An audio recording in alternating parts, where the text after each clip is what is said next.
अस्सलाम वालेकुम, welcome मनीम vlogs. आज हम मौजूद हैं डीजे कॉलेज में।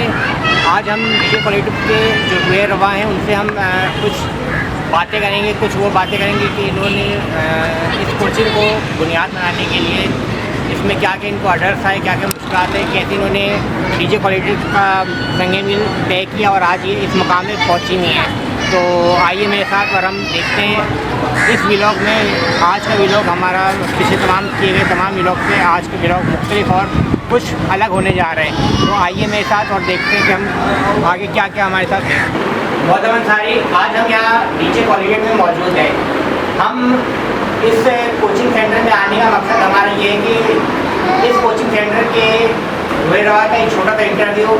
यहाँ पे जो बच्चों को टीचिंग दी जा रही है, जो तालीम वगैरह दी जा रही है, उसके मुताबिक हम सब चीज़ें आपको अपने इस व्लॉग में करेंगे। ये व्लॉग पिछले तमाम किए गए तमाम व्लॉग से थोड़ा मुख्तलिफ और हटके है।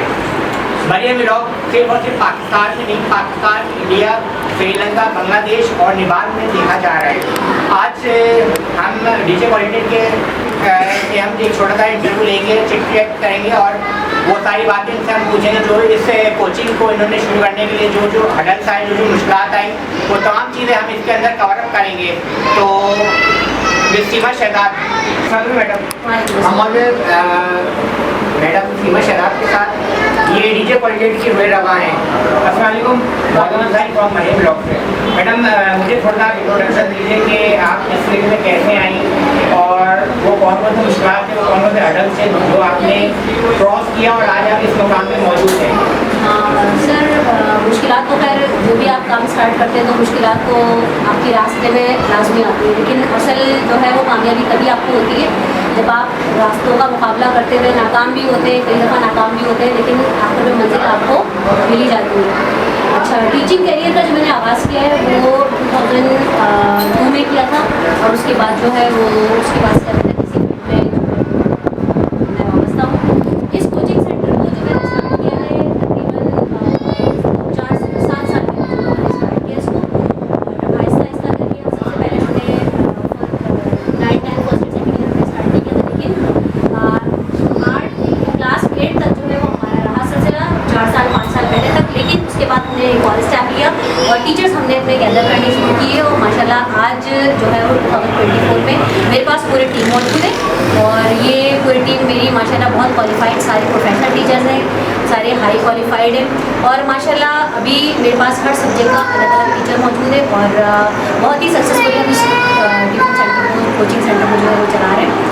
और अब बाकी सारी चीज़ें आपके सामने हैं कि हमारे पास माशाल्लाह अभी 9, 10 फर्स्ट ईयर सेकेंड के बैच भी तैयार हो गए। हमारे पास प्रैप से लेकर 8 तक की भी क्लासेस होती हैं और माशाल्लाह बहुत अच्छा फीडबैक आता है और इंक्वायरीज़ आती हैं और माशाल्लाह अल्हम्दुलिल्लाह अभी हम इसको काम करें तो ये अल्लाह का बड़ा फजल करेंगे। चलिए मेरी बहन ये बताइए कि इस कोचिंग में जो है ये कोचिंग 9 to 5 चल रहा है, सुबह से रात तक चल रहा है या कुछ खास टाइमिंग है? सर, हमारी टाइमिंग्स जो है वो हम इस तरह करते हैं कि 3 बजे से स्टार्ट हो जाता है। 3 बजे से लेकर रात 9-10 बजे तक की टाइमिंग्स होती है। जैसे मिसाल के तौर पर प्रैप से लेकर 8 तक की टाइमिंग्स जो है वो है हम 2 या 3 बैचेस, जब हमारे पास बच्चे ज़्यादा होते हैं तो हम बैच ज़्यादा चलाते हैं। यानी 2 आवर्स की क्लास होती है जिसके अंदर हम अगर 3 बजे से लेते हैं तो 3 से 3 till 5, दैन अगर 4 से क्लास स्टार्ट हो रही है तो 4 till 6 और अगर 5 से स्टार्ट होती है तो 5 से 7 और 9, 10 फर्स्ट ईयर सेकेंड ईयर की जो टाइमिंग है वो हमारी 5 बजे से स्टार्ट होती है और 9 बजे तक रहती है। अच्छा, आपकी कोचिंग में थ्योरी के साथ साथ प्रैक्टिकल वगैरह नहीं हो रहा होता है? यस सर, लास्ट ईयर तक हमने प्रैक्टिकल्स नहीं करवाए, लेकिन अल्हम्दुलिल्लाह इस दफ़ा हमने बहुत अच्छी प्लानिंग के साथ चल रहे हैं। हमने अपने सारा सामान वगैरह भी टीचर्स के साथ अरेंज कर लिया है। इस साल हम 9, 10 फर्स्ट ईयर सेकेंड ईयर के प्रैक्टिकल्स भी अरेंज करवाएंगे और ये सारे कंडक्ट हम अपने कोचिंग सेंटर में करवाएंगे। डीजे क्वालिटी बेसिकली जो है मैट्रिक, इंटर और ग्रेजुएशन के लिए है। ग्रेजुएशन की भी हमारे पास स्टूडेंट है, लेकिन लाजमी से बात है ग्रेजुएशन में इतने स्टूडेंट्स नहीं होते हैं। ज़्यादातर बैच जो बनते हैं वो 9, 10 फर्स्ट ईयर सेकेंड ईयर, लेकिन हमारे पास ग्रेजुएशन लेवल तक के भी टीचर्स अवेलेबल हैं। अच्छा, इस कोचिंग सेंटर सेंटर को आपने कितने अर्से पहले शुरू किया था और तो कौन कौन से आपने मुश्किलात को फेस किया था और आज आप कहाँ पे खड़ी हुई हैं? सर जिस वक्त मैंने कोचिंग सेंटर स्टार्ट किया था तो मेरे पास 4 बच्चे थे। 4 बच्चे से मैंने कोचिंग स्टार्ट किया था, लेकिन चूँकि मेरे टीचर्स मुझे बोलते थे कि you are a born teacher. When I was a student then my teachers used to tell me that कि you are a born teacher. तो मैं उस वक्त अपने आप को बहुत ज़्यादा ब्लेस्ड फील करती थी कि मेरे टीचर्स मुझ पर इतना कॉन्फिडेंट करते हैं। लेकिन जब आहिस्ता आहिस्ता इस फील्ड में आई तो मुझे अंदाज़ा हो गया कि टीचिंग जो है वो मेरा पैशन ही नहीं है। पैशन तो है मेरा, लेकिन प्रोफेशन भी ये मेरा बन सकता है। और जब आपका पैशन और प्रोफेशन एक ही होता है तो फिर आपको उस फील्ड में बहुत तेज़ी से कामयाबी मिलती है। बहुत मुश्किलात भी आई, लेकिन सर अल्हम्दुलिल्लाह आज हम एक अच्छे मुकाम पर पहुंचे हैं। आप बेसिकली जो आपका जो बैकग्राउंड है उनके एजुकेशन के सर मेरी एजुकेशन जो है वो ये है कि मैंने मास्टर्स किया हुआ है केमिस्ट्री में और 5 साल का एक्सपीरियंस है मेरा हमदर्द पब्लिक स्कूल में। मैंने एज अ जो है वो टीचर पढ़ाया है। इसके अलावा 11 भी नॉर्थ कराची कॉलेज है, ये यहाँ पर मैंने 5 साल मैंने यहाँ पर as a chemistry cooperative lecturer के तौर पर भी यहाँ पर मैंने पढ़ाया।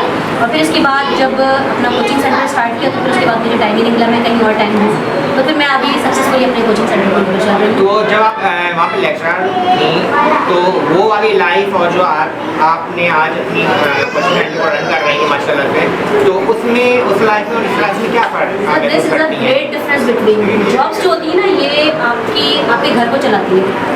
फॉर द टाइम बिंग आप अपने घर को बहुत आराम से चला रहे होते हो जॉब में, लेकिन जब आप अपना कोई काम स्टार्ट करते हो तो आपकी नस्लें जो है ना वो ग्रो करती हैं।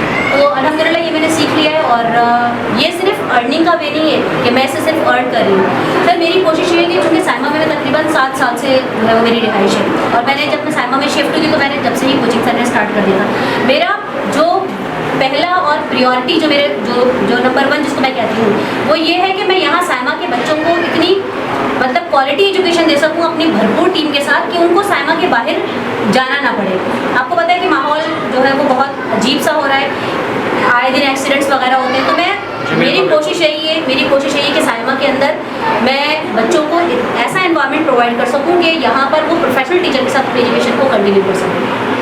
अच्छा मेरी बहन थोड़ा सा ये बताएं कि आपके जो ये कोचिंग सेंटर जो है आप इसको माशाल्लाह 7 साल से रन कर रही हैं, तो आपके इस कोचिंग सेंटर से कोई ऐसा स्टूडेंट जो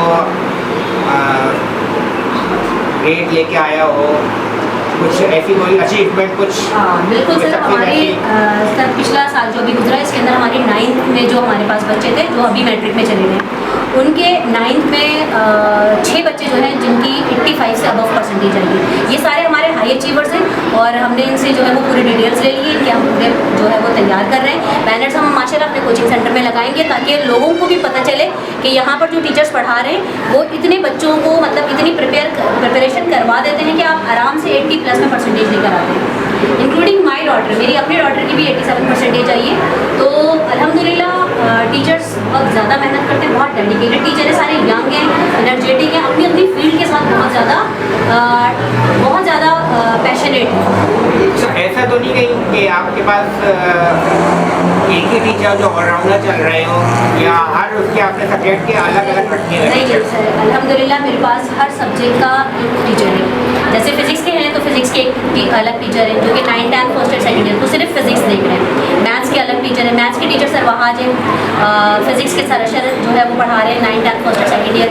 सर उसामा जावेद जो किसी तारुफ के मोहताज नहीं है, ये भी 9th 10th first year second year को लेकर चल रहे हैं। इसके अलावा सर अरमान है, ये हमारे पास बायो के टीचर है। सर उबैब है, ये हमारे पास कंप्यूटर के टीचर है। इसके अलावा हमारे पास क्रैप से लेकर जो 8 के टीचर हैं ये भी हमारे पास सारे क्वालिफाइड हैं। लेकिन हमारा जो क्राइटेरिया है टीचर्स को रखने का वो ये होता है कि जब छोटी क्लासेस के लिए भी हमारे पास कोई टीचर आती है तो उसको भी हम पहले ट्रेन करते हैं। ये नहीं कि आपने आया और पढ़ाना शुरू कर दिया अपने वे पर, जब वो हमारे मयार के मुताबिक हम उनको ट्रेन कर देते हैं उसके बाद वो स्टार्ट करते हैं। आपने टीचरों को हायर करने के लिए क्या क्राइटेरिया रखा हुआ है? क्या सर क्राइटेरिया जो है ना वो बस ये 3 चीज़ों पर बेस करता है। एक तो आपकी सब्जेक्ट पर कमांड हो, सब्जेक्ट पर कमांड एक तो एटलीस्ट आप ग्रेजुएशन हो, क्योंकि ग्रेजुएशन से नीचे जो वाले बच्चों थे उनके अंदर कॉन्फिडेंस इतना नहीं होता। एटलीस्ट ग्रेजुएशन हो, फिर आगे हो तो वो अच्छी बात है। आपकी सब्जेक्ट पर कमांड हो, एटलीस्ट ग्रेजुएटेड हो और इसके अलावा जो आपकी बॉडी लैंग्वेज है या आपकी जो पर्सनैलिटी है ये ऐसी हो कि सामने वाले को लगे कि हाँ ये रोल मॉडल है। तो अल्हम्दुलिल्लाह मेरे पास जितने भी टीचर हैं ये सारी चीज़ों को कवर करते हैं, और आगे भी इन टीचर्स को हायर करने का मेरा जो क्राइटेरिया होता है वो यही होता है कि ये सारी चीज़ों को जब आप सब्जेक्ट पर आपकी अच्छी कमांड है, आपकी अपनी पर्सनैलिटी जो है वो बेहतरीन है, इसके अलावा जो आपकी इंग्लिश पर आपकी फ्लुएंसी होनी चाहिए, क्योंकि आपको पता है कि जैसे आगे आने वाला टाइम है जी, तो ये सारी चीज़ें जो है ये क्राइटेरिया। अच्छा, आपके कोचिंग सेंटर की जो फीस है वो अफोर्डेबल है या बहुत महंगी है? ये हमने बहुत अफोर्डेबल रखी हुई है और ये दरमियानी है, ना बहुत ज़्यादा है ना बहुत कम है, उसके लाजमी सी बात है ये सारे प्रोफेशनल टीचर्स हैं। जी, सारे स्टूडेंट्स आपके बैठे हैं इसी फैसिलिटी से होते हैं? ज़्यादातर हमारे पास 90 सर हमारे पास 80% स्टूडेंट जो है वो हमारे सहमा के होते हैं, इसके अलावा 20-25% हमारे पास सराउंडिंग के से भी आते हैं, जैसे गाजी से आते हैं हमारे पास, इसके अलावा ये नॉर्थ टाउन है, इसके अलावा और भी करीब करीब के हैं जो आते हैं। अच्छा, आपने कभी आपके दिल में ये ख्याल नहीं है कि आपने सहमा ही में इसको ओपन किया, आप इसको कहीं बाहर भी नहीं जा रही है?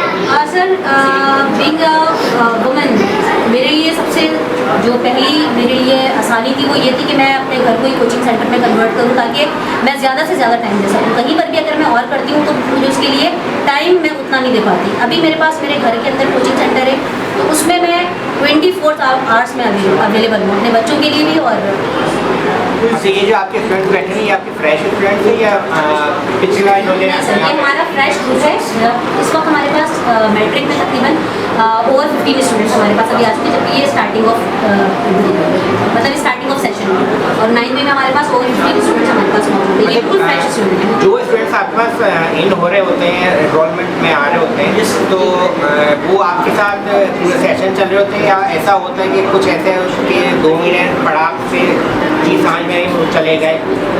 सर ये तकरीबन 80 to 90% स्टूडेंट हमारे पास ऐसे हैं जो 9th में जब यहाँ पर आते हैं तो वो इंटर करके, सिर्फ सेशन नहीं, वो इंटर करके हमारे पास से निकल रहे होते हैं। 90% स्टूडेंट हमारे पास रेशो ऐसा है, और बाकी जो होते हैं लाजमी सी बात है वो हर जगह होता है कि आते हैं, कुछ टाइम रहते हैं, निकल जाते हैं, लेकिन हमारी जो कामयाबी है वो ये है कि 90% स्टूडेंट हमारे पास 9 से लेकर 7 अच्छा, एक छोटा सा मुझे अपना एक्सपीरियंस दीजिए कि how to start your journey, आपकी जर्नी कहाँ से स्टार्ट हुई थी? सर जैसे कि मैंने आपको बताया कि मैं अपने आप को समझती हूँ कि मैं बहुत, मेरे अंदर जो जज्बा है बच्चों को पढ़ाने का वो ये है कि मैं पढ़ाने में थकती नहीं हूँ, और ये मुझे लगता है कि ये वाहिद चीज़ है जो मुझे ग्रूम कर सकती है, और ये एक ऐसी चीज़ है जिससे ना सिर्फ मुझे फ़ायदा है बल्कि मैं जिन बच्चों को मैं सिखा रही हूँ उन बच्चों के लिए भी ये सारी ज़िंदगी, मतलब ये टीचिंग एक ऐसा प्रोफेशन है, ऐसा नोबल प्रोफेशन है जो मैं समझती हूँ कि इससे ज़्यादा नोबिलिटी या इससे ज़्यादा इज्जत आपको किसी भी प्रोफेशन में आपको नहीं मिल सकती। अच्छा, ये कोचिंग सेंटर का नाम जो आपने डीजे के नाम से रखा हुआ है, मैंने बोर्ड देखा तो मैं समझा पता नहीं कोई फंक्शन वगैरह कुछ इस टाइप का आपने नाम वो रखा, तो डीजे से क्या मुराद की क्या? ये बहुत ज़्यादा मैंने इसके ऊपर वर्कआउट किया था जब मैंने स्टार्ट करी थी। एक्चुअली ये हमारा स्कूल था पहले डीजे विजन अकेडमी, तो मैंने उस पर ये नाम रखा था। दैन जब मैंने अपना कोचिंग स्टार्ट किया तो डीजे कॉलेज। अच्छा, DJ is stand for distinct jewel, यानी एक अनमोल खजाना। तो ये जो तालीम है ये भी एक अनमोल ही चीज़ है जो हम अपने बच्चों को प्रोवाइड कर रहे हैं, और ऑनेस्टी से प्रोवाइड कर रहे हैं। ये हम ये एक कमिटमेंट है हमारा और अल्लाह के दरमियान कि हम अपनी पूरी सच्चाई और अपनी पूरी ईमानदारी के साथ बच्चों को तालीम प्रोवाइड करें। अच्छा, आप ये आपकी है टीचर, मुझे नहीं पता कि आपको ये कौन सा सब्जेक्ट टीच कर रही हैं, तो आप लोगों का इंटरेक्शन और आपकी टीचर हैं इनके साथ क्या कैसा है, थोड़ा बताइए, बोलिएगा। बहुत अच्छी है, हमारी हर बात समझती है, जो हम बोलते हैं कि अभी सर मतलब नहीं सही पढ़ा रहे तो हमारी बात सुनती है, और बहुत अच्छी है, मतलब फ्रेंडली, बहुत ज़्यादा फ्रेंडली और अच्छी। She teaches us English grammar. She cooperates with us every time in class. She is like our friend. मेरे देखने वाले, सुनने वाले, चाहने वाले, पसंद करने वाले, इस वक्त हम डीजे क्वालिटी में मौजूद है और मेरे platform YouTube channel Maryam vlogs के ऊपर हम मौजूद है। हमारी टीचर, हमारी सुरुए रवा, इस कोचिंग की ऑनर, इनके साथ हमारी चिट चैट चल रही है। अच्छा, थोड़ा सा आप ये बताइएगा कि अभी हमने आपके स्टूडेंट्स का रिव्यू वगैरह ले लिया, ठीक है, क्या हम ऐसा हो सकता है कि आप कुछ टीचरों के रिव्यूज अपने कैमरे में रिकॉर्ड कर सकें? ये सारे टीचर्स मेरे अवेलेबल हैं। हमारे साथ मौजूद है कोर्स कोऑर्डिनेटर आप अपना नाम दोबारा बताइएगा प्लीज़ जी और थोड़ा सा इंट्रोडक्शन दीजिएगा कि इस कोचिंग में आप कब से डीजे कोऑर्डिनेटर के साथ उनकी जर्नी के साथ आप चल रहे हैं, थोड़ा सा बताइएगा प्लीज़।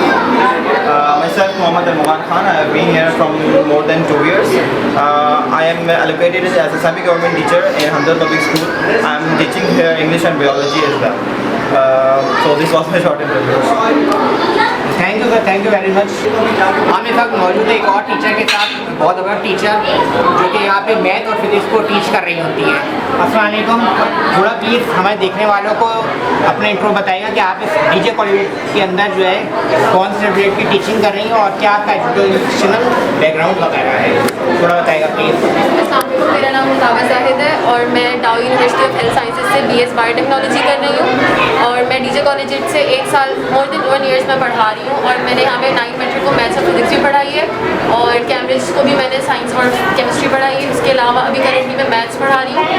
मेरा एक्सपीरियंस बहुत अच्छा रहा है, इनकी मैनेजमेंट काफ़ी अच्छी है और यहाँ पे टीचर्स बहुत ज़्यादा कोऑपरेटिव हैं, सीमें स्पेशली बहुत कोऑपरेटिव है, बहुत अंडरस्टैंडिंग है, आपकी स्केड्यूल का बहुत ख्याल रखती हैं और ये लोग बहुत ज़्यादा बहुत फ्रेंडली अच्छा इन्वायरमेंट प्रोवाइड करते हैं। Thank you very much. College में मौजूद है साइमा अरबन मिलाद में ये है हम बाकी आज यहाँ पे हमारे साथ जो इवेंट है जो हम कवर करने आए थे वो था एक छोटा सी प्लांटेशन की इवेंट है और जैसा कि 14 अगस्त का आपको पता है 14 अगस्त में छोटा सा डीजे कॉलेज की तरफ से केक सेरेमनी भी है, तो मेरे साथ जुड़े रहिएगा। इस इवेंट को हम मज़ीद और अच्छा बनाने जा रहे हैं, तो लाइक शेयर और सब्सक्राइब करना ना भूलिएगा। Thank you.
डीजे कॉलेज में मौजूद है साइमा अरबन मिलाद में ये है हम एंड ऑफ ब्लॉग में इसका एड्रेस और कॉन्टैक्ट नंबर दे देंगे। जो साइमा अरबन मिलाद के अंदर जो लोग मौजूद हैं वो इस कोचिंग को ज्वाइन करें।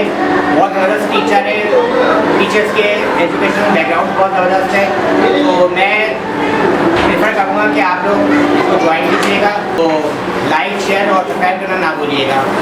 Thank you.